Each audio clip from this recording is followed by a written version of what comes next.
اشہدو ان لا الہ الا اللہ وحدہ لا شریک لہ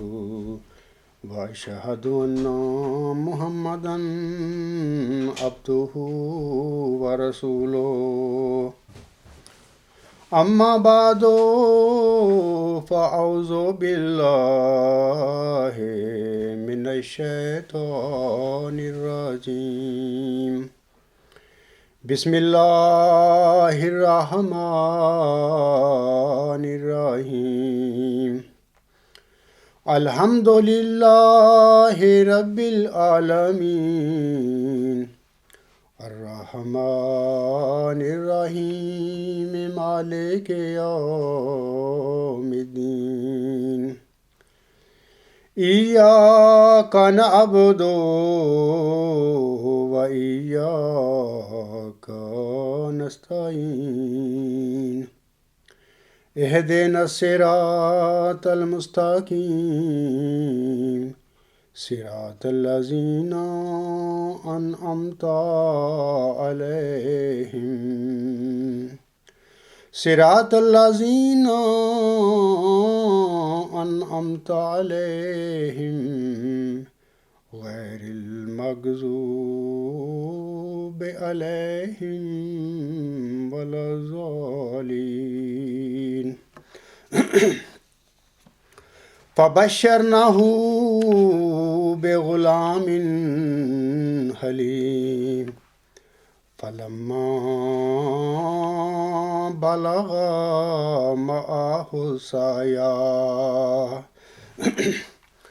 قال يا بني إني أرى في المنام أذبحك فانظر ماذا ترى قال يا أبت افعل ما تؤمر ستجدني إن شاء الله من الصابرين فلما أسلما وتله للجبين وناديناه أن يا إبراهيم قد صدقت الرؤيا إنا كذلك نجزي المحسنين إن هذا لهو البلاء المبين وفديناه بذبح عظيم وتركنا عليه في الآخرين سلام على إبراهيم كذلك نجزي المحسنين إنه من عبادنا المؤمنين۔ یہ جو اس وقت میں نے تلاوت کی ہیں آیات، یہ سورۃ صافات کی آیت نمبر 2 سے لے کر 112 تک ہیں۔ ان آیات میں اللہ تعالیٰ فرماتا ہے، پس ہم نے اسے ایک حلیم لڑکے کی بشارت دی، پس جب وہ اس کے ساتھ دوڑنے پھرنے کی عمر کو پہنچا، اس نے کہا، یعنی حضرت ابراہیم علیہ السلام نے اپنے بیٹے سے کہا، اے میرے پیارے بیٹے، یقیناً میں سوتے میں دیکھا کرتا ہوں کہ میں تجھے ذبح کر رہا ہوں، پس غور کر تیری کیا رائے ہے؟ اس نے کہا، یعنی لڑکے نے کہا، اے میرے باپ، وہی کر جو تجھے حکم دیا جاتا ہے، یقیناً اگر اللہ چاہے گا تو مجھے تو صبر کرنے والوں میں سے پائے گا۔ پس جب وہ دونوں رضامند ہو گئے اور اس نے اسے پیشانی کے بل لٹا دیا، تب ہم نے اسے پکارا کہ اے ابراہیم، یقیناً تو اپنی رویا پوری کر چکا ہے، یقیناً اسی طرح ہم نیکی کرنے والوں کو جزا دیا کرتے ہیں۔ یقیناً یہ ایک بہت کھلی آزمائش تھی، اور ہم نے ایک ذبح عظیم کے بدلے اسے بچا لیا، اور ہم نے بعد میں آنے والوں میں اس کا ذکر خیر باقی رکھا۔ ابراہیم پر سلام ہو۔ اسی طرح ہم نیکی کرنے والوں کو جزا دیا کرتے ہیں، یقیناً وہ ہمارے مومن بندوں میں سے تھا۔ پچھلے خطبہ جمعہ میں خاکسار نے 1916 سے 1940 تک کے دوران جناب خلیفہ ثانی صاحب کے 5 بیانات اب سب سامعین کو پڑھ کر سنائے تھے۔ یہ بیانات اس حقیقت کی خبر دے رہے ہیں کہ خلیفہ بننے کے بعد ہی پیشگوئی مسلم موعود خلیفہ ثانی صاحب کے اعصاب پر سوار ہو گئی تھی، اور وہ دن رات اس پر سوچتے رہتے تھے کہ میں کس طرح اس پیشگوئی کا مصداق بن سکتا ہوں۔ چونکہ خلیفہ ثانی صاحب کو بخوبی علم تھا کہ وہ تو پیشگوئی مسلم موعود کے دائرہ بشارت میں ہی نہیں آتے، اور اس حقیقت کا وہ رسالہ تشہیر الاذہان میں 1908 میں باقاعدہ تحریراً اعلان بھی کر چکے تھے۔ اب خلافت کی گدی پر بیٹھنے اور لوگوں کے مسلم موعود بنانے کے بعد خلیفہ ثانی صاحب نے 2 باتیں سوچنی شروع کر دی تھیں۔ پہلی بات یہ کہ میں کس طرح پیشگوئی مسلم موعود کے دائرہ بشارت میں آ سکتا ہوں۔ اس مقصد کے لیے وہ حضور اسلام کے 22 مارچ 1886 کے اشتہار کے ایک فقرہ، لیکن ہم جانتے ہیں کہ ایسا لڑکا باموجب وعدہ الہی 9 برس کے عرصہ تک ضرور پیدا ہوگا، خواہ جلد ہو خواہ دیر سے، بہرحال اس عرصہ کے اندر ضرور پیدا ہوگا۔ مجموعہ اشتہارات جلد 1 صفحہ 113 کو مس یوز کر کے اپنے آپ کو جھوٹے طور پر، یعنی خلیفہ ثانی صاحب، پیشگوئی مسلم موعود کے دائرہ بشارت میں لے آئے۔ اس جھوٹ کی تفصیل پر خاکسار 5 اپریل 2013 کے خطبہ جمعہ میں کافی روشنی ڈال چکا ہے۔ دوسری بات یہ کہ انہوں نے سوچنا شروع کر دیا کہ میں جماعتی خدمات اس رنگ میں بجا لاؤں کہ جن کی بنیاد پر بعد ازاں میں پیشگوئی مسلم موعود کے مصداق ہونے کا دعویٰ کر سکوں۔ اور خاکسار اس بات کا ثبوت خلیفہ ثانی صاحب کے اپنے الفاظ میں اپنے پچھلے 12 اپریل کے خطبہ جمعہ میں آپ سب سامعین کے آگے پیش کر چکا ہے۔ اس بات کا ثبوت مثلا جیسا کہ وہ جون 1937 میں جناب چودھری محمد ظفر اللہ خان صاحب کو ان کی کتاب احمدیت دا رینیسنس آف اسلام کے صفحہ 299 پر ایک خط میں لکھتے ہیں۔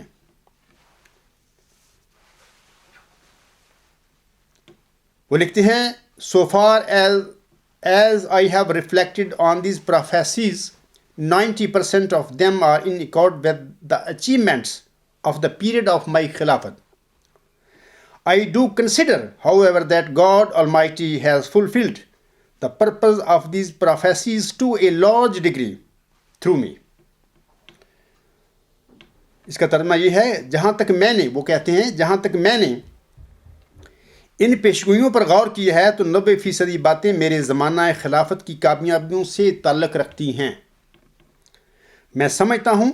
خدا تعالیٰ نے ان پیشگوئیوں کی غرض و غایت کافی حد تک میرے ذریعے پوری کر دی ہے۔ اسی طرح خلیفہ ثانی صاحب 1940 میں ایک خطبہ جمعہ میں فرماتے ہیں، In the case of a non-commissioned one, his achievements should be looked at, and if they show clearly that a prophecy was related to him, it is not necessary for him to make a claim. Ahmadiyyat, The Essence of Islam, page 289 and 290. اس کا ترجمہ یہ ہے کہ وہ لکھتے ہیں، جو فرماتے ہیں، ایک غیر معمور کی صورت میں کسی شخص کی کامیابیوں کو دیکھا جائے گا کہ وہ پیشگوئی کا مصداق ہے یا نہیں، اس لیے ضروری نہیں کہ وہ دعویٰ کرے۔ یہ جو میں کہتا ہوں کہ جناب خلیفہ ثانی صاحب نے 1914 میں ہی طے کر لیا تھا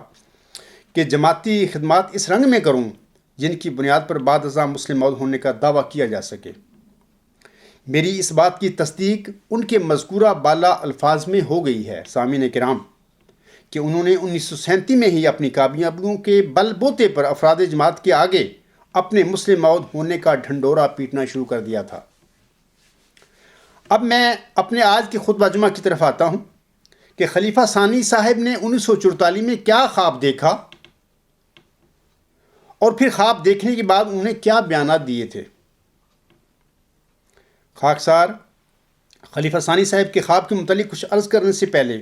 بتانا چاہتا ہے کہ اللہ تعالیٰ بہت ساری غیب کی باتیں سچی خوابوں کے ذریعے اپنے بندوں پر ظاہر فرماتا ہے، لیکن اس کے باوجود یہ بات بھی یاد رکھنی چاہیے کہ ہر خواب رحمانی نہیں ہوا کرتی۔ خوابوں کے متعلق حضرت مہدی و مسیح موعود علیہ السلام نے ملفوظات جلد 4 صفحہ 328 پر یوں فرمایا ہے کہ 3 قسم کی خوابیں ہوتی ہیں۔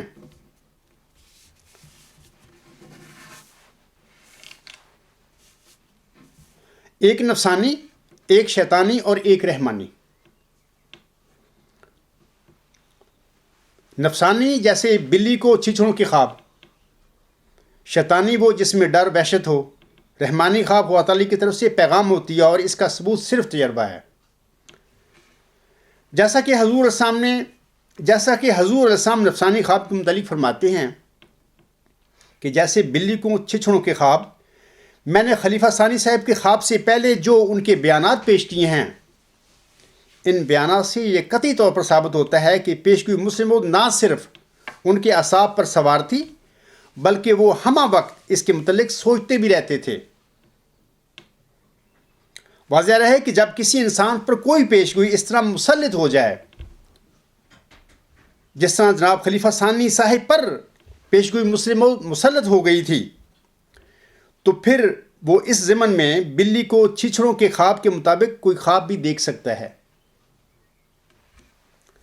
خلیفہ ثانی صاحب کا خواب بہت طویل ہے سامعین کرام، اور یہ انوار العلوم کی جلد نمبر 17 کے 9 صفحات یعنی 518 سے 526 صفحات پر پھیلا ہوا ہے۔ اگر میں اسے پڑھ کر سنانا شروع کروں گا تو اپنے خطبہ میں یہ خواب ہی آج پڑھ کر سنا سکوں گا۔ آپ سامعین کرام خلیفہ ثانی کے اس خواب کو جماعت احمدیہ قادیان کی ویب سائٹ الاسلام پر پڑھ سکتے ہیں۔ علاوہ اس کے الغلام.com پر نیوز نمبر 82 پر بھی خلیفہ ثانی صاحب کا یہ خواب آن ایئر ہے، یہاں سے بھی یہ خواب پڑھا جا سکتا ہے، اور امید ہے بعض قارئین نے اس کو پڑھ بھی لیا ہوگا وہاں سے۔ خاکسار اب خلیفہ ثانی صاحب کے خواب کے متعلق خلاصتاً کچھ عرض کرنا چاہتا ہے، سنیے۔ خلیفہ ثانی صاحب کی خواب میں جرمن فوج آپ کو گرفتار کرنا چاہتی ہے، لیکن خلیفہ صاحب گرفتاری سے بچنے کے لیے بھاگ کھڑے ہوتے ہیں۔ میں چند باتیں آپ لوگوں کے سامنے خلاصتاً رکھوں گا اب خلیفہ ثانی صاحب کے خواب کے متعلق۔ یہ جو میں نے اب کہا ہے نا، خلیفہ ثانی صاحب کے خواب میں جرمن فوج آپ کو گرفتار کرنا چاہتی ہے، لیکن خلیفہ صاحب گرفتاری سے بچنے کے لیے بھاگ کھڑے ہوتے ہیں۔ یہاں پر میں 2 باتیں عرض کرنا چاہتا ہوں آپ لوگوں کے آگے کہ دیکھو، جب میں نے ہائر ایجوکیشن کے لیے پاکستان سے باہر کسی ملک میں جانے کے لیے پروگرام بنایا تھا تو میرا کسی انگلش اسپیکنگ کنٹری کی طرف جانے کا ارادہ تھا، اور میں نے کبھی جرمنی میں آنے کا سوچا بھی نہیں تھا زندگی میں، اور ہوا ایسے کہ اللہ تعالیٰ نے ہر طرف سے گھیر گھار کے اللہ تعالیٰ مجھے جرمنی میں لے آیا۔ بہرحال اس میں کیا حکمت ہے، کچھ باتوں کا میں سمجھتا ہوں کیا اس کی وجوہات ہیں، لیکن میں چاہتا ہوں کہ اپنے وقت پر یہ سب باتیں خود کھل جائیں گی۔ دوسری بات یاد رکھیں کہ میں نے اپریل 1993 کے شروع میں اپنا دعویٰ مسلم موعود خلیفہ رابع صاحب کے آگے پیش کیا تھا۔ آج تک قادیانی خلفاء اور قادیانی علماء میرے دعویٰ کے آگے بھاگتے پھر رہے ہیں۔ اگر یہ دونوں باتیں اتفاق ہیں سامعین کرام، تو پھر یہ دونوں بڑے عجیب اور حسن اتفاق ہیں۔ دوسری بات میں بتاتا ہوں خواب کے متعلق، خلیفہ ثانی کے خواب کے متعلق۔ خلیفہ ثانی صاحب کہتے ہیں کہ خواب میں میری زبان پر یہ الفاظ جاری ہوتے ہیں، وَأَنَّ الْمَسِيحُ الْمَوْعُودُ وَمَسِيلُهُ وَخَلِيفَتُهُ، اور میں بھی مسیح موعود ہوں، یعنی اس کا مسیل اور اس کا خلیفہ ہوں۔ سامعین کرام، اگر یہ الفاظ اللہ تعالیٰ کی طرف سے خلیفہ ثانی کی زبان پر نازل ہوئے تھے تو پھر ذکی غلام جو حضور اسلام کے مبشر الہامات کے مطابق محمدی مسیح عیسیٰ ابن مریم ہے، وہ تو حضرت بانی جماعت الاسلام کے گھر میں پیدا ہی نہیں ہوا تھا۔ اس نے تو 6-7 نومبر 1907 کے بعد جماعت احمدیہ میں پیدا ہونا ہے۔ اگر خواب میں خلیفہ ثانی صاحب کے یہ الفاظ الہامی اور سچے تھے تو پھر حضرت بانی جماعت علیہ السلام کے مبشر الہامات کے متعلق سوال پیدا ہو جاتا ہے کہ پھر ان کا سٹیٹس کیا ہوگا. اور اگر نعوذ باللہ حضرت بانی جماعت علیہ السلام کے الہامات مشتبہ ہو جاتے ہیں تو پھر خلیفہ ثانی صاحب کے دعویٰ مسلم موعود کی کوئی حیثیت ہی باقی نہیں رہتی. لیکن اگر موعود ذکی غلام مسیح الزمان کے متعلق حضرت بانی جماعت علیہ السلام کے مبشر الہامات سچے ہیں، اور میں کہتا ہوں یقیناً سچے ہیں، تو پھر جناب خلیفہ ثانی صاحب کا مذکورہ الہام کس طرح سچا ہو سکتا ہے؟ ایک وقت میں یہ دونوں الہامات سچے نہیں ہو سکتے. ان میں سے ایک الہام سچا ہے، یا حضرت بانی جماعت علیہ السلام کے الہامات سچے ہیں یا خلیفہ ثانی صاحب کا الہام سچا ہے. کیونکہ یاد رکھیں کہ موعود ذکی غلام یا موعود مسیح عیسیٰ ابن مریم تو حضور صلی اللہ علیہ وسلم کے گھر میں بطور لڑکا پیدا ہی نہیں ہوئے تھے، تو پھر جناب خلیفہ ثانی صاحب کا یہ الہام کیسے سچا ہو سکتا ہے؟ وہ تو پیدا ہی نہیں ہوا.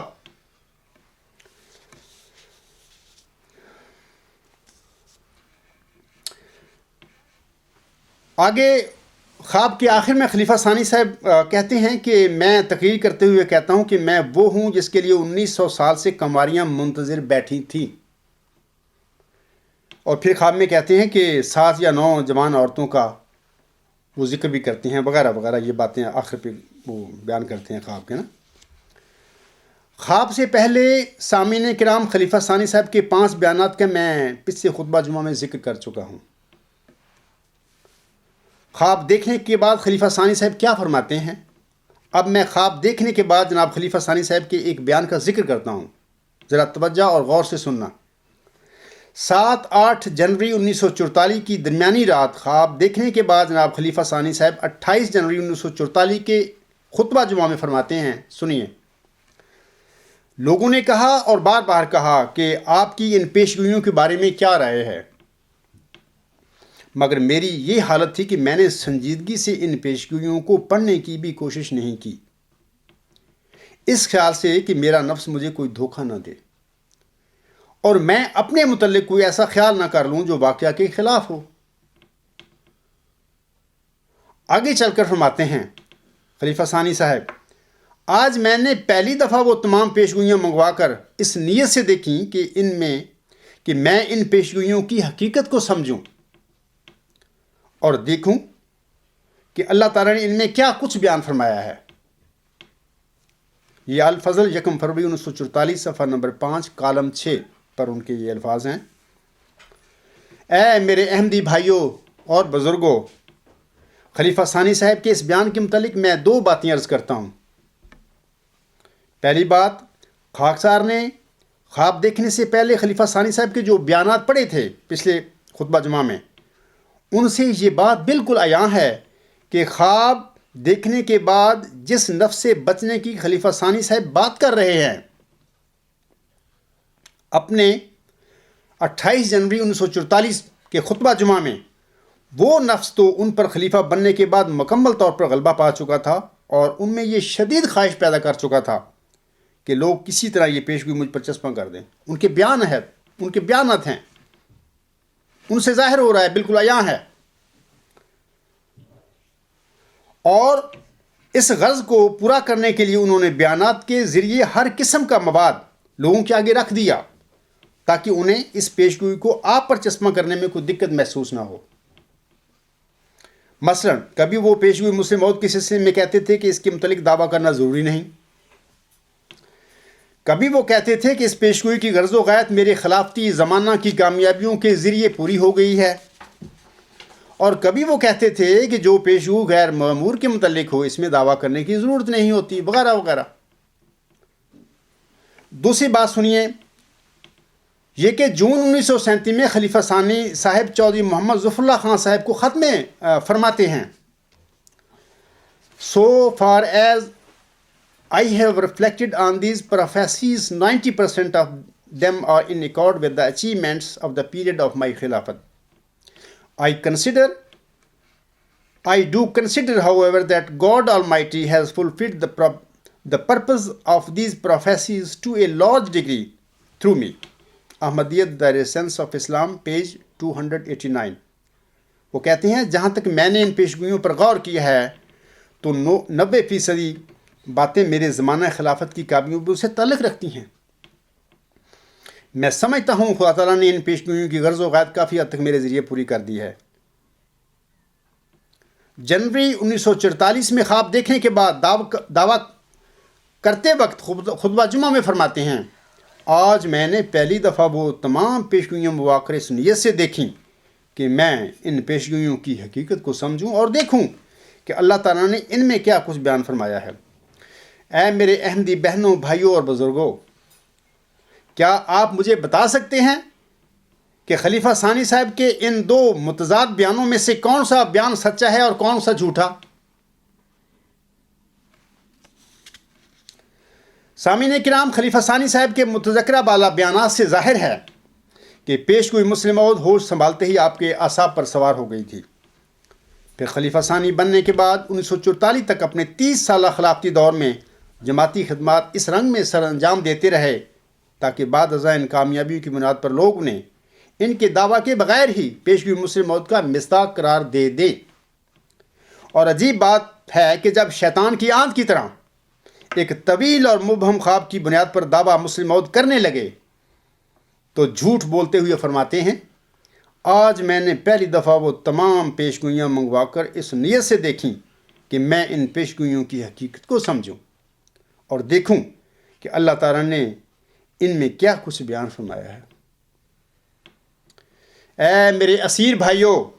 خلیفہ ثانی صاحب کے ان تمام بیانات پر یکجائی طور پر غور و فکر فرما کر آپ خود اندازہ کر لیں کہ خلیفہ ثانی صاحب کے بیانات میں کتنا تضاد تھا،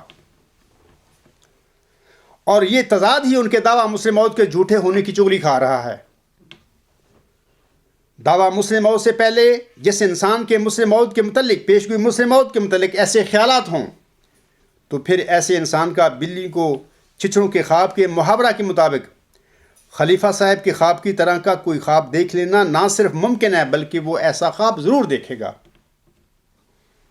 سامعین کرام، مومن کی فراست ہو تو کافی ہے اشارہ۔ خلیفہ ثانی کی خواب میں یا بقول ان کے جو انہیں الہام ہوا تھا، اس میں اس بات کا کوئی ایسا اشارہ تک بھی نہیں پایا جاتا جس سے یہ قطعی طور پر ظاہر ہو کہ اللہ تعالیٰ نے حضرت مہدی و مسیح موعود علیہ السلام کی دعا کی قبولیت کے نتیجے میں خلیفہ ثانی صاحب کو موعود ذکی غلام بنایا ہو، یا کم از کم خواب میں ان کا کوئی ایسا فعل ظاہر ہوا ہو جس سے یہ پتہ چلے کہ اللہ تعالیٰ نے خواب بین کو محض اپنے فضل سے یا حضور علیہ السلام کی دعا کی قبولیت کے نتیجہ میں بطور خاص موعود ذکی غلام کی بنیادی صفت ذکی کے مطابق انہیں پاک اور نیک بنایا ہو۔ طویل خواب کا مطالعہ کرنے سے یہ ایک بے مقصد اور ایک مہمل سی خواب لگتی ہے، اور پھر خواب سے پہلے اور خواب کے بعد خلیفہ ثانی صاحب کے بیانات میں تضاد کے بعد قارئین کو خواب کے نفسانی ہونے کا صرف شبہ ہی نہیں بلکہ اس کا قطعی یقین بھی ہو جاتا ہے۔ اب میں ایک عظیم و شان خواب اور اس کی ایک عظیم و شان تعبیر کے متعلق آپ لوگوں کو کچھ بتانا چاہتا ہوں۔ بالعموم ایسا ہوتا ہے کہ جب کوئی نیک بندہ سچا خواب دیکھتا ہے تو بیداری کے فوری بعد اکثر اسے خواب کی تعبیر کا کچھ نہ کچھ فہم ہو جاتا ہے، لیکن خاکسار بچپن سے لے کر جوانی تک بہت ساری مبارک خوابیں تو دیکھتا رہا، لیکن ان میں سے اکثر خوابوں کی تعبیر سے لا علم رہا، یا پھر کسی نے دیدہ و دانستہ مجھے لا علم رکھا۔ البتہ بعض اوقات ایسا بھی ہوتا رہا کہ رات کو خواب دیکھی، اگلے دن دوپہر سے پہلے پہلے لفظ بہ لفظ پوری ہو گئی۔ اب میں سمجھتا ہوں کہ بہت ساری مبارک خوابوں کی تعبیر سے اللہ تعالیٰ نے وقت مقررہ سے پہلے جو مجھے لا علم رکھا تو یہ اس کا مجھ احکر پر بہت بڑا احسان تھا۔ یہ خواب جس کی تعبیر ابھی میں بیان کروں گا، میں نے یہ خواب 1977 کے آخر یا 1978 کے شروع میں دیکھا تھا، لیکن 10 دسمبر 1983 تک مجھے اس خواب کی تعبیر کا قطعاً کوئی علم نہیں تھا، اور نہ ہی یہ علم تھا کہ اس خواب میں خاکسار نے جو منظوم دعائیہ اشعار پڑھے ہیں وہ الہامی ہیں یہ خواب اور جس رنگ میں یہ خواب مجھے دکھائی گئی، یہ سارا عجیب اور حیران کن واقعہ ہے، لیکن اس کے باوجود میں اس خواب کی تعبیر جاننے کے لیے کسی عالم یا کسی بزرگ کے پاس نہیں گیا۔ اور کیا یہ اس بات کا سامعین کرام کافی اور قطعی ثبوت نہیں ہے کہ ایسی عجیب اور حیران کن خواب بھی میرے اندر اپنے بارے میں کوئی اہم مذہبی شخصیت ہونے کا خیال پیدا نہ کر سکی؟ یاد رکھیں کہ بعض اوقات بڑے اہم امور کے سلسلے میں جب اللہ تعالیٰ میرے جیسے معمولی انسانوں کو خواب دکھاتا ہے تو اللہ تعالیٰ کی سنت ہے کہ وہ اپنے بندوں کو خواب اس رنگ میں دکھاتا ہے کہ خواب کے سچا ہونے میں انہیں کوئی ذرہ برابر بھی شک نہ ہو۔ میں نے شروع میں سورہ صافات کی تلاوت کرتے ہوئے حضرت ابراہیم علیہ السلام کے جس خواب کا ذکر کیا ہے، وہ خواب بھی اللہ تعالیٰ نے حضرت ابراہیم علیہ السلام کو بار بار دکھایا تھا تاکہ خواب کی سچائی کے سلسلے میں حضرت ابراہیم علیہ السلام کا ہر قسم کا شک دور ہو جائے۔ اے میری بہنوں، بھائیوں اور بزرگوں، بظاہر یہ ایک خواب تھی جس کا اب میں ذکر کروں گا، لیکن اللہ تعالیٰ نے مجھے بتایا ہے کہ یہ دراصل کسی کو موعظی غلام مسیح الزمان بنائے جانے کا ایک روحانی واقعہ تھا۔ اس کو صرف خواب نہ سمجھیں، یہ خواب نہیں ہے، بلکہ اللہ تعالیٰ نے مجھ پر ظاہر فرمایا ہے کہ کسی کو موعظی غلام مسیح الزمان بنائے جانے کا ایک روحانی واقعہ تھا۔ تعبیر بیان کرنے سے پہلے ایک بار پھر منظوم دعائیہ کلام اور میں اپنی خواب کو آپ لوگوں کے آگے بیان کرتا ہوں۔ وہ جو منظوم دعائیہ اشعار تھے، جیسا کہ میں نے پہلے بھی اپنے خطبات اور تقریر میں فرمایا ہے کہ وہ ایک دفعہ میں گاؤں سے آیا، اپنے گاؤں سے مغرب کے ٹائم کی بات ہے کہ خود بخود میرے دل میں کچھ دعائیہ فکرات پیدا ہونے شروع ہو گئے، اور چند منٹوں میں میں نے وہ لکھ لیے۔ میں اپنے بیٹھا ہوا تھا ریڈنگ روم میں، تو فوری طور پر میں نے وہ چند منٹوں میں آئے اور میں نے ان کو اپنی قلم سے لکھ لیا۔ اب میں وہ فکرات آپ لوگوں کو پڑھ کر سناتا ہوں۔ اس میں یہ فکرات ایسے ہیں کہ اے میرے اللہ، اب تو میری پکار سن لے، بخشش کا میں ہوں طالب، میرے غفار سن لے، میں گنہگار بندہ در پہ ہوں تیرے آیا، شرمندگی کے آنسو اپنے ہوں ساتھ لایا، گلیوں میں رو رہا ہوں، آنسو بہا رہا ہوں، در در کی ٹھوکریں اے مالک میں کھا رہا ہوں، تو پاک مجھ کو کر دے اور نیک بھی بنا دے، اسلام کی محبت دل میں میرے بٹھا دے، ہر آن رکھوں دین کو دنیا پہ میں مقدم، اسلام کی فتح کا ہو فکر مجھ کو ہر دم، اسلام کی صداقت دنیا میں پھیلاؤں، شمع ہدایت ہر گھر میں جلاؤں، اسلام پر جیوں میں، اسلام پر مروں میں، ہر قطرہ اپنے خون کا اس کی نظر کروں میں۔ آخری جو فکرہ ہے یا شعر ہے منظوم، وہ یہ ہے: برائی سے بچوں اور زباں پہ ہو صداقت، تیرے چمن کا گل ہوں، گل کی تو کر حفاظت۔ یہ جو میں نے جب لکھ لیے تھے یہ منظوم فکرات، چند ماہ کے بعد میں نے جو خواب دیکھی، میں اب وہ خواب آپ لوگوں کے آگے بتاتا ہوں۔ اور خواب یہ ہے کہ خواب میں دیکھتا ہوں کہ اس ندی کے دونوں کناروں پر تھوڑا تھوڑا سبزہ تھا۔ یہ ندی سے میری مراد یہ ہے کہ اب جو لوگ جماعت احمدیہ میں 50-60 سال کے عمر میں ہیں، اگر وہ ربا سے ایک نصف صدی پہلے کبھی ربا سے لالیاں گئے ہوں گے تو انہوں نے لالیاں سے آنے سے پہلے ایک وہاں پہ ندی سی دیکھی ہوگی۔ یہ اس زمانے میں دریائے چناب اوور فلڈ ہو کر اس کا پانی نکلتا تھا، تو پھر یہ تقریباً ہر سال یا ہر دوسرے سال یہ ہو جاتا تھا، تو پانی وہاں پہ کھڑا رہتا تھا، ایک جھیل سی شکل بن گیا۔ اور 50 سال پہلے کی بات ہے کہ میں بھی اپنی والدہ صاحبہ مرحومہ کے ساتھ لالیاں کوئی وہ سودا لینے جاتی تھی، تو میں بھی چھوٹا تھا اس وقت، میں 7-8 سال کا، تو میں بھی ان کے ساتھ چلا جاتا تھا۔ تو مجھے یاد ہے، آج تک وہ یاد ہے واقعہ کہ میں بھی وہ اس ندی سے گزر کر آگے لالیاں جایا کرتے تھے۔ تو میں یہ جو ندی کی بات کر رہا ہوں، اس ندی کے دونوں کناروں پر تھوڑا تھوڑا سبزہ تھا۔ سامعین کرام، لالیاں کی طرف ندی کے شمال مغربی کنارے پر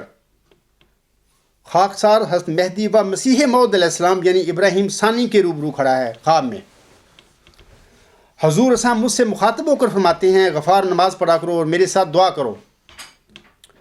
میں نے حضور علیہ السلام کے ساتھ اپنے ہاتھ آسمان کی طرف اٹھا لیے، آسمان کی طرف دعا کے لیے اٹھا لیے، اور اس وقت میں اللہ تعالیٰ کے حضور مذکورہ بالا، یعنی یہ ابھی جو میں نے 8 دعائیہ اشعار میں نے آپ لوگوں کو پڑھ کر سنائے ہیں، تو میں نظم میں اس وقت اللہ تعالیٰ کے حضور یہی منظوم دعا مانگ رہا تھا کہ میری آنکھ کھل گئی۔ اب واضح ہو کہ یہ ایک انتہائی مختصر خواب تھی۔ خواب میں 2 وجود دعا مانگتے ہیں، حضرت مہدی و مسیح موعود علیہ السلام تو ہم سب کے آقا ہیں۔ اس خواب میں آقا اپنے ایک پیروکار کو نماز پڑھنے کی تلقین کرنے کے ساتھ اسے اپنی دعا میں شامل فرماتے ہیں۔ پیروکار بھی اپنے آقا کے ارشاد پر ان کی دعا میں شامل ہو کر دعا کے لیے اپنے ہاتھ آسمان کی طرف اٹھاتا ہے اور اپنی دعا میں کچھ مخصوص منظوم دعائیہ اشعار پڑھتا ہے۔ یہ وہی اشعار تھے جو چند ماہ پہلے مجھے غیب سے اچانک میرے دل میں پیدا ہوئے اور میں نے لکھ لیے۔ مبارک سجدہ سے اٹھنے کے چند دن بعد اللہ تعالیٰ نے میری توجہ اس خواب کی طرف مبذول کروائی اور مجھے اس کی تعبیر سے یوں آگاہ فرمایا۔ سامعین کرام، اب میں بتاتا ہوں کہ اس کی تعبیر اللہ تعالیٰ نے مجھ پر کیا ظاہر فرمائی، کیا مجھے بتایا۔ 6 سال تک مجھے اس خواب کا کوئی پتہ نہیں، میں نے کبھی سوچا بھی نہیں۔ مبارک سجدہ جو دارالحمد کا واقعہ ہے، اس سے اٹھنے کے بعد چند دن بعد اللہ تعالیٰ نے میری توجہ اس خواب کی طرف مبذول کروائی اور مجھے بتایا، اس خواب کی تعبیر کے متعلق بتایا۔ اولاً یاد رکھیں، اللہ تعالیٰ نے مجھے بتایا کہ اس خواب میں میرے بندے مہدی و مسیح موعود علیہ السلام یعنی ابراہیم ثانی نے جو دعا مانگی تھی، میں تو ان کی دعا میں شامل ہوا تھا۔ وہ جو دعا مانگی تھی یہ وہی دعا تھی جو آپ نے نبی کریم رعوف و رحیم حضرت محمد مصطفیٰ صلی اللہ علیہ وآلہ وسلم کی صداقت و عظمت ظاہر کرنے اور غلبہ اسلام کے لیے ہوشیارپور میں 40 روز تک اللہ تعالیٰ کے حضور گڑ گڑا کر مانگی تھی۔ اور پھر اس دعا کے نتیجے میں میں نے یعنی اللہ تعالیٰ نے اپنے الہام سے اسے مخاطب کر کے فرمایا تھا، میں تجھے ایک رحمت کا نشان دیتا ہوں، اسی کے موافق جو تو نے مجھ سے مانگا۔ سو میں نے تیری تضرعات کو سنا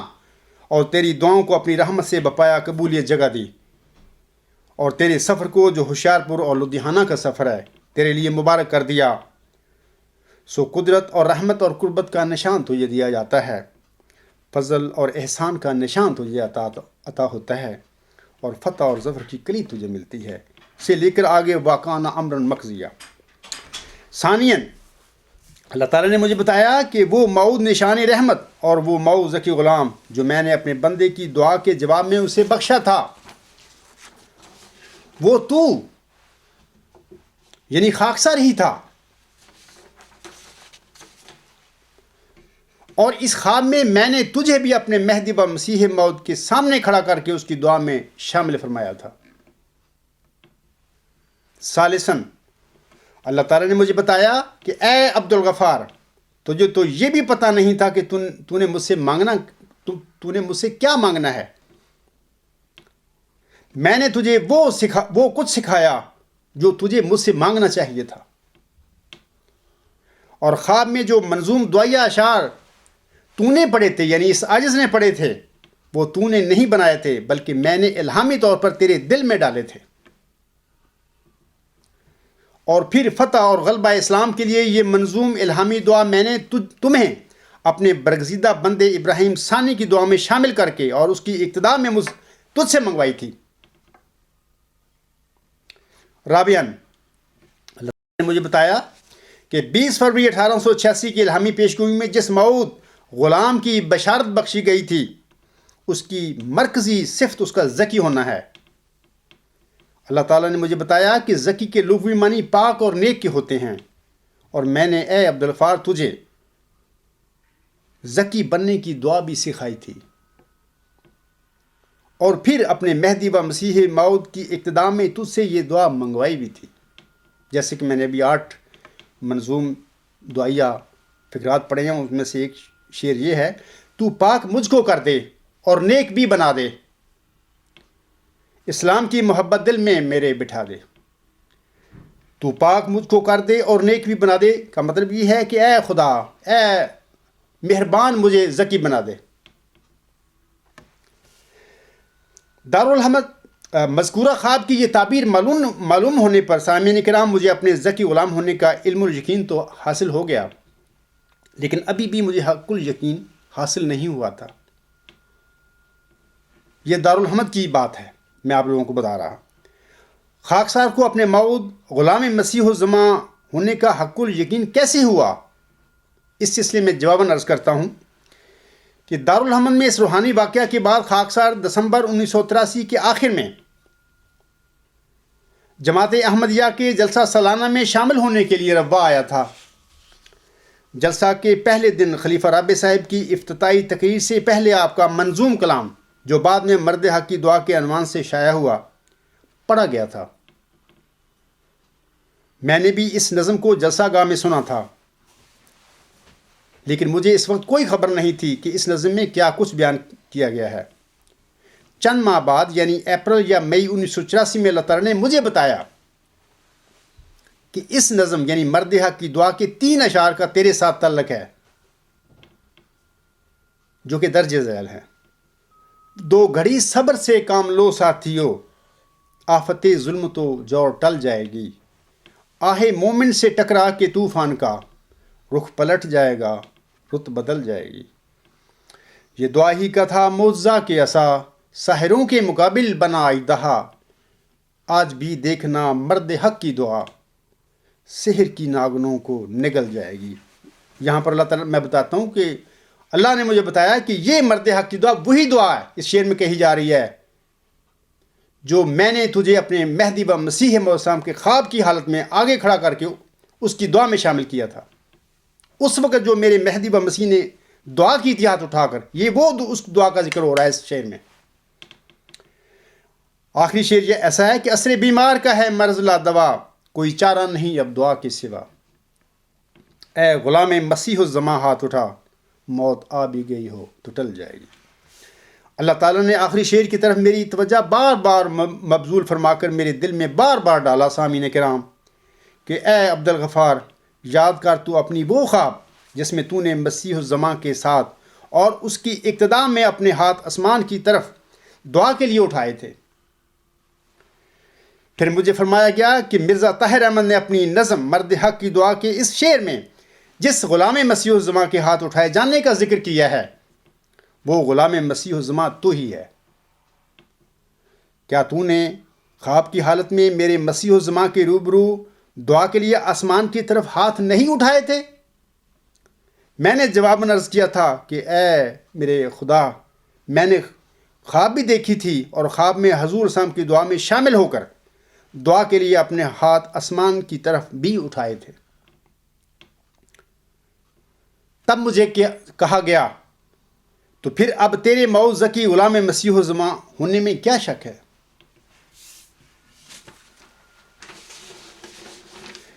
یہ یاد رکھیں کہ مامور من اللہ ہونے کا مطلب یہی ہے کہ اللہ تعالیٰ کسی شے یا کسی انسان کو اپنی وحی کے ذریعے کسی اہم کام پر مامور فرما دے۔ اب جس طرح سورۃ صافات کی آیت نمبر 103 کے مطابق حضرت ابراہیم علیہ السلام کو خواب دیکھنے کے بعد اس میں کوئی شک نہ رہا کہ انہیں اپنے لخت جگر کو اللہ تعالیٰ کی راہ میں قربان کرنے کا حکم ہو چکا ہے، یا جس طرح سورہ القصص کی آیت نمبر 8 کے مطابق موسیٰ کو وحی یعنی القا فی القلب کے بعد یہ یقین ہو گیا تھا کہ مجھے اپنے جگر گوشہ کو دریا میں بہائے جانے کا حکم ہو چکا ہے، یا جس طرح سورہ النحل کی آیت نمبر 69 اور سورہ الزلزال کی آیت نمبر 6 میں وحی الہی کے مطابق بالترتیب شہد کی مکھی اور زمین اپنے مفروضہ کاموں پر مامور ہو گئی ہیں۔ اسی طرح مجھے بھی خلیفہ رابع صاحب کے اس شعر کے بعد سامعین کرام اپنے غلام مسیح الزماں یعنی مسلم موعود ہونے میں کوئی شک و شبہ نہ رہا، اور میں اپنے رب کے حضور لاجواب سا ہو گیا۔ اور یہ میری ہی بات نہیں، بلکہ اگر میری جگہ کوئی اور احمدی ہوتا، آپ ہوتے، تو آپ کا رد عمل اور آپ کا موقف بھی یہی ہوتا جو آج میرا ہے۔ اس کی وجہ یہ ہے کہ اگر کوئی بوجھ زیادہ ہو اور انسان اپنے آپ کو کمزور سمجھتے ہوئے ڈر کر اسے اٹھانا نہ چاہے تو وہ لوگوں سے تو بھاگ سکتا ہے، لیکن جب اللہ تعالیٰ کسی انسان پر اس طرح اتمام حجت کر دے تو پھر وہ بندہ اس کے حضور سے بھاگ نہیں سکتا۔ ذالک فضل اللہ یؤتیہ من یشاء۔ میرے لاجواب ہونے کی وجہ یہ تھی کہ چونکہ میری مذکورہ بالا خواب کا یا تو مجھے علم تھا یا پھر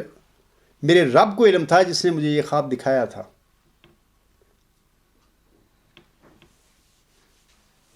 خلیفہ رابع صاحب کو بہرحال میری اس خواب کا کوئی علم نہیں تھا کہ اللہ تعالیٰ نے کسی احمدی نوجوان کو ایسا خواب دکھایا ہوا ہے جس میں حضرت مہدی و مسیح موعود علیہ السلام یعنی ابراہیم ثانی نے نہ صرف اسے اپنی دعا میں شامل فرمایا بلکہ بزرگ و برتر رب کے حضور اس کے لیے دعا ہاتھ اٹھا کر دعا بھی کی ہوئی ہے۔ یہ بات خلیفہ رابع صاحب کو کوئی پتہ نہیں تھا جنہوں نے یہ شعر کہا، یہ دعا کی، یہ نظم لکھی تھی۔ مزید برآں یہ کہ اس غلام نے بھی اپنے آقا کے ارشاد پر اس کی دعا میں شامل ہو کر اور اپنے ہاتھ آسمان کی طرف اٹھا کر ایک الہامی دعا مانگی ہوئی ہے، یہ بھی پتہ نہیں تھا خلیفہ رابع صاحب کو۔ اور اس الہامی دعا میں نہ صرف اس نے اپنی بخشش اور اپنے پاک اور نیک یعنی زکی بننے کی فریاد کی تھی بلکہ اسلام کی سچائی اور اس کی فتح اور شمع ہدایت کو گھر گھر میں جلانے کی دعا بھی مانگی تھی۔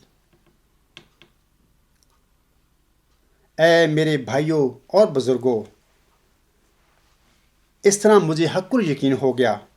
کہ مجھ خاکسار کو اللہ تعالیٰ نے عظمت و صداقت مصطفیٰ صلی اللہ علیہ وآلہ وسلم کو ظاہر کرنے کے لیے اور فتح اسلام کے لیے مامور کر دیا ہے۔ اس کے بعد بڑی تیزی کے ساتھ اللہ تعالیٰ میرے دل پر وہی خفی نازل فرما کر مجھے نیکی کی ماہیت سمجھاتا چلا گیا اور میں لکھتا چلا گیا۔ ان باتوں کی تفصیل میں پہلے اپنی تقاریر اور خطبات میں کر چکا ہوں کہ یہ جو نیکی کی ماہیت، what is virtue and what is knowledge یا ورچو از گاڈ، الہامی یہ نظریہ، اس کے متعلق میں پہلے خطبات میں اور اپنی تقاریر میں ذکر کر چکا ہوں، اس بات کو میں چھوڑتا ہوں۔ اور آخر میں سامعین کرام، اللہ تعالیٰ نے مجھے یہ سمجھا دیا کہ یہی الہی نظریہ ورچو از گاڈ یعنی نیکی خدا ہے 20 فروری 1886 کے الہامی پیشگوئی کی حقیقت پر مشتمل ہے، اور یہی اے عبد الغفار تیرے مسلم ہونے کا الہامی، علمی اور قطعی ثبوت ہے۔ آج کل کچھ نام نہاد اور لا علم، بے علم مجدد اس قسم کی باتیں کرتے پھر رہے ہیں اس ورچوئس گاڈ کے متعلق کہ نعوذ باللہ یہ ایک شیطانی نظریہ ہے۔ میں بعض اوقات سوچتا ہوں کہ یہ اتنے بڑے بے وقوف اور بے علم لوگ ہیں کہ ان کو پتہ ہی نہیں ہے کہ اس تھاٹ میں، اس کانسیپٹ میں کیا بندہ کہہ رہا ہے یا اللہ تعالیٰ نے کیا کہا ہے۔ حالانکہ میں مفصل اس نظریے کے متعلق لکھ چکا ہوں اور میری کتاب غلام مسیح العظمیٰ کا 2nd پارٹ اسی نظریے پر مشتمل ہے۔ اس کے باوجود تعصب میں اندھے ہو کر اور صرف یہ کہ مجدد ہم بن جائیں، لوگوں کو گمراہ کرنے کے لیے، اور کچھ چند چیلے اور چانٹے بھی شیطانی مزاج قسم کے لوگ اس کے ساتھ ملے ہوئے ہیں جو آئے دن اس قسم کے نام نہاد مجددوں کو پش کرتے رہتے ہیں، ایکسائٹ کرتے ہیں کہ عبد الغفار جمبہ کے خلاف بولو، بات کرو۔ انشاءاللہ تعالیٰ یہ اس قسم کے نام نہاد مجدد بھی اور اس قسم کے چیلے چاٹے بھی انشاءاللہ تعالیٰ حاویہ کا ایندھن بنیں گے اگر ان لوگوں نے توبہ نہ کی، اللہ تعالیٰ سے گڑ گڑا کے معافیاں نہ مانگی۔ اور یہ میں بات بیان کر رہا ہوں لوگوں کے سامنے۔ یہاں پر سامعین کرام میں ایک خاص بات آپ سب لوگوں کو بتانا چاہتا ہوں، ہو سکتا ہے اس سے کسی کو فائدہ ہو جائے۔ اللہ تعالیٰ تو قادر ہے، وہ جس قسم کے الفاظ چاہے کسی بھی انسان پر نازل فرما سکتا ہے۔ فرض کریں کہ اگر اللہ تعالیٰ مجھ پر یہ الہام نازل فرما دیتا کہ اے عبد الغفار تو موعود ذکی غلام ہے، اور اس طرح کے اور بہت سارے اردو اور عربی کے الہامات بھی نازل ہو جاتے مجھ پر، تو ایسے الہاموں سے ہو سکتا ہے لوگوں کی تسلی اور تشفی ہو جاتی، لیکن میری کبھی نہ ہوتی، اور مجھے ایسے درجنوں الہاموں کی بنا پر بھی کبھی اپنے موعظہ کے غلام مسیح عظمی ہونے کا یقین نہ حاصل ہو سکتا۔ وجہ یہ ہے کہ بعض لوگوں کو خالی خولی الہامات حق الیقین نہیں دے سکتے۔ اللہ تعالیٰ انہیں سمجھانے اور یقین دلانے کی خاطر خاص رنگ میں ان کے ساتھ سلوک فرماتا ہے، تاکہ انہیں پیغام خدا بندی کے سمجھنے میں کوئی ابہام نہ رہے، جیسا کہ خاکسار کے ساتھ ہونے والے واقعہ سے ظاہر ہے۔ دراصل ہر انسان کی اپنی الگ ایک نفسیات ہوتی ہے، اور اس نفسیات کو سب سے بہتر ہمارا پیدا کرنے والا ہی جانتا ہے۔ لہٰذا وہ یقین دلانے کی خاطر ہر انسان کے ساتھ اس کی نفسیات کے مطابق ہی معاملہ کرتا ہے۔ مثلا کسی کو کوہ طور پر آگ میں جلوہ دکھایا گیا، کسی کے آگے غار حرا میں حضرت جبرائیل علیہ السلام کو ظاہر فرمایا گیا، اور کسی کی گرداسپور میں ایک ہی رات میں بے تمام و کمال اصلاح فرما دی گئی، اور کسی کی ایک مبارک سجدے میں ہی کایا پلٹ دی گئی۔ یہ چاروں مختلف واقعات ہیں۔ مختلف انسانوں کے ساتھ اللہ تعالیٰ نے اپنے اپنے رنگ میں یہ واقعات فرمائے تھے۔ ان مختلف روحانی واقعات میں اللہ تعالیٰ کی یہ سب برگزیدہ بندے اس کی رحمت کا شکار ہوئے، یعنی اللہ تعالیٰ نے انہیں اپنی رحمت کے لیے چن لیا تھا۔ میں سامعین کو بتانا چاہتا ہوں کہ ایسی مبارک خواب اور ایسے مبارک اور منظوم دعائیہ الہامی فکرات میرے لیے کوئی جائے فخر نہیں ہیں، کیونکہ یہ سب اللہ تعالیٰ کا فضل ہے، نہ کہ اس میں میرا کوئی کمال۔ سامعین کرام، اگر یاد رکھیں، میں آپ لوگوں کو بتانا چاہتا ہوں کہ اگر نمبر 1 8 منظوم دعائیہ اشعار مجھ پر نازل نہ ہوتے، نمبر 2 اگر خواب کی حالت میں خاکسار مہدی و مسیح موعود علیہ السلام یعنی ابراہیم علیہ السلام ثانی کے ارشاد پر آپ علیہ السلام کے ساتھ اپنے ہاتھ آسمان کی طرف اٹھا کر منظوم دعائیہ الہامی اشعار نہ پڑھتا، نمبر 3 خلیفہ رابع صاحب نے اپنے منظوم کلام میں اے غلام مسیح الزماں ہاتھ اٹھا، موت آ بھی گئی ہو تو ٹل جائے گی فرما کر نہ صرف میری سابقہ خواب کی سچائی کی تصدیق کی ہے، بلکہ ہاتھ اٹھانے والے کا نام غلام مسیح الزماں لے کر اس کے غلام مسیح الزماں ہونے کی بھی تصدیق فرما دی، اگر خلیفہ رابع صاحب یہ شعر نظم نہ کرتے۔ نمبر 4 فرض کریں اگر میرے خواب کی مذکورہ عظیم و شان تعبیر میرے نفس نے مجھے بتائی تھی، سامعین کرام، تو سوال پیدا ہوتا ہے کہ میرا یہ نفس ایک طویل عرصہ یعنی 6 سال تک کیوں خاموش رہا، اور اس نے خواب دیکھنے کے فوراً بعد مجھے خلیفہ ثانی کی طرح اس تعبیر سے کیوں آگاہ نہ فرما دیا؟ خلیفہ ثانی کو تو فوراً ہی پتہ لگ گیا خواب، اس کی تعبیر کا، خواب اپنی طویل خواب کا۔ نمبر 5 اگر اللہ تعالیٰ اس عاجز کو ورچوئس گاڈ ایک اعلیٰ انتہائی ہماگیر نظریہ کے رنگ میں اپنے کامل علم اور اپنی کامل معرفت عنایت نہ فرماتا، جو کہ بقول اللہ تعالیٰ کے بجز الہام ممکن نہیں ہے، وَلَا يُحِيطُونَ بِشَيْءٍ مِّنْ عِلْمِهِ إِلَّا بِمَا شَاءَ۔ اے میرے بھائیوں،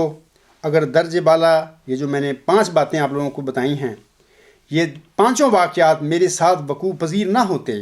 اور میں مذکورہ خواب اور لفظی الہاموں سے بھی بڑھ کر اور عظیم و شان خوابیں دیکھ لیتا، اور مجھ پر بہت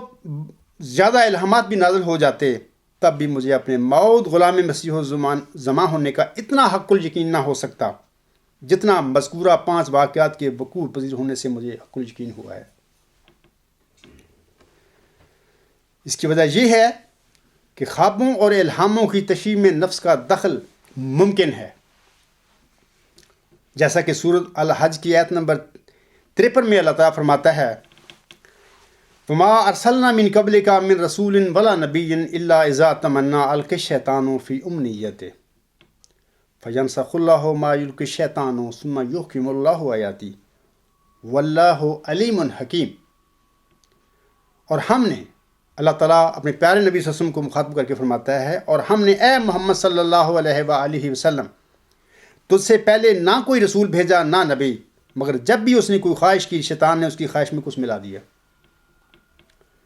پھر اللہ اس کو جو شیطان ملاتا ہے مٹا دیتا ہے، اور جو اس کے اپنے نشان ہوتے ہیں ان کو مضبوط کر دیتا ہے، اور اللہ بہت جاننے والا اور حکمت والا ہے۔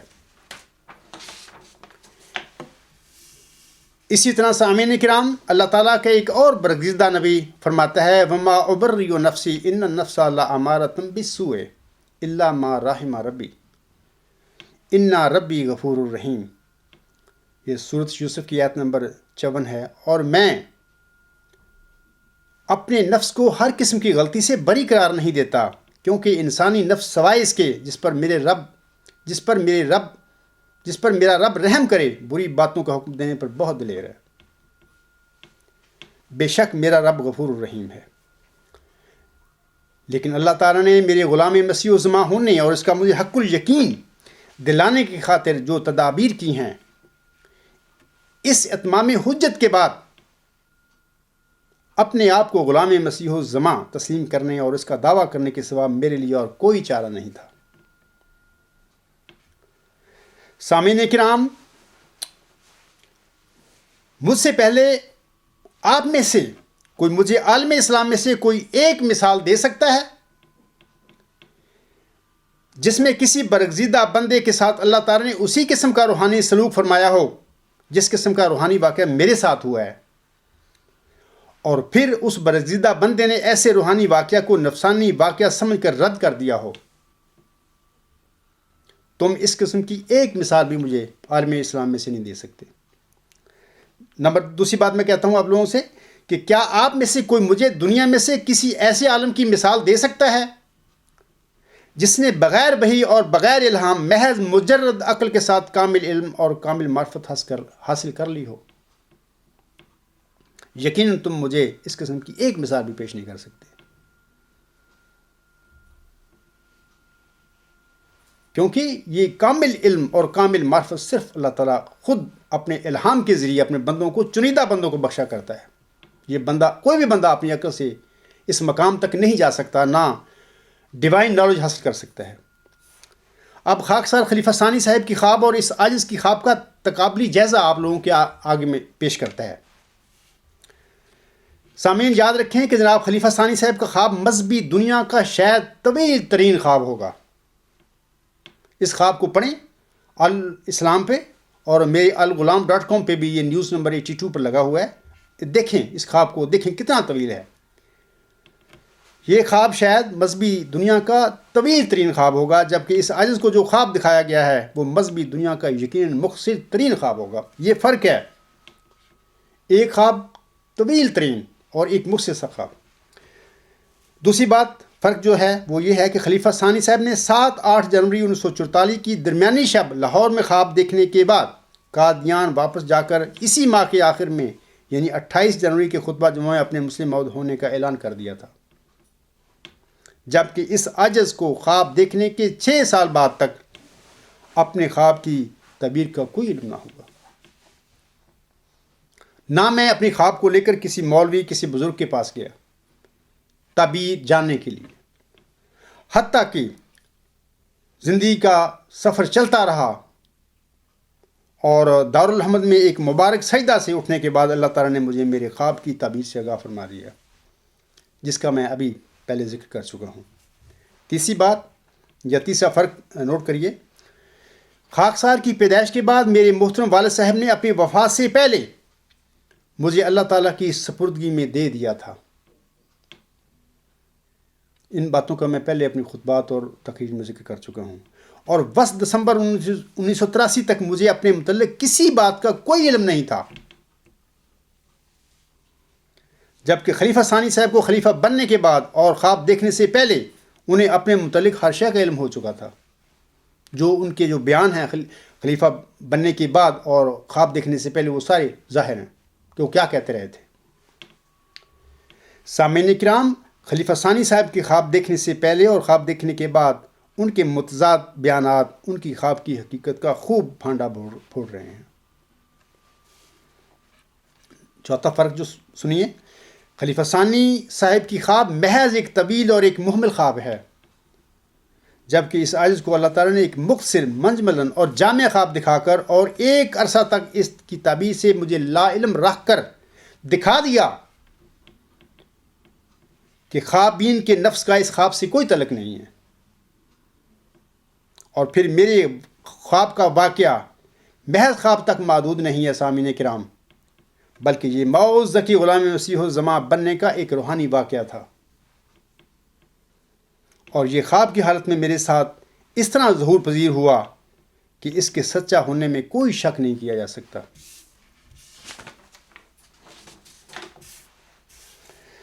سامعین کرام، اللہ تعالیٰ ہمیں سورہ المائدہ کی آیت نمبر 9 میں نصیحت فرماتا ہے، یا ایھا الذین آمنوا کونوا قوامین للہ شہداء بالقسط ولا یجرمنکم شنآن قوم علی الا تعدلوا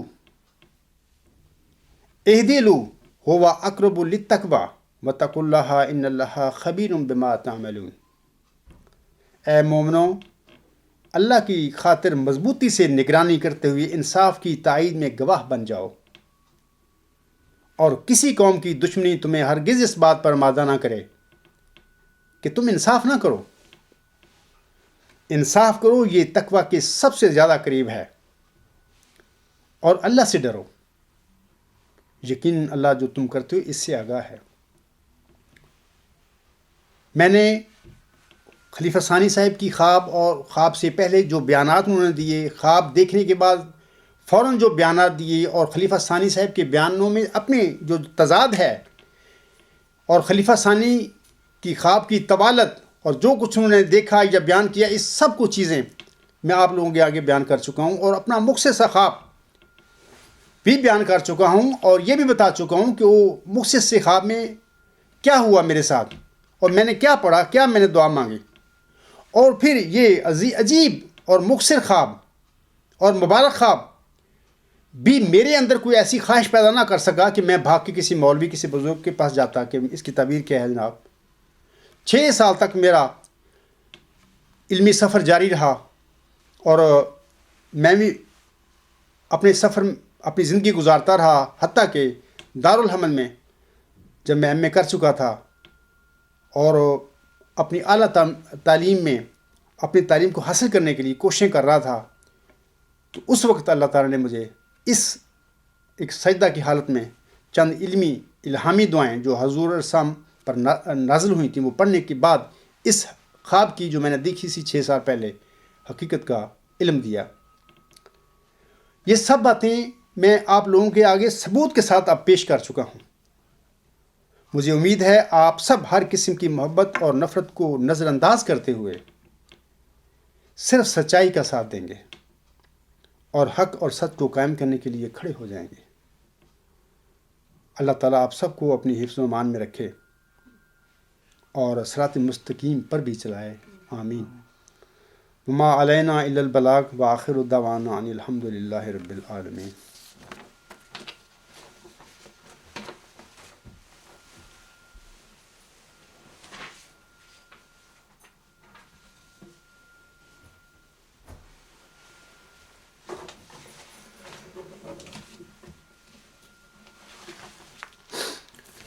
الحمد للہ نحمدہ ونستعینہ ونستغفرہ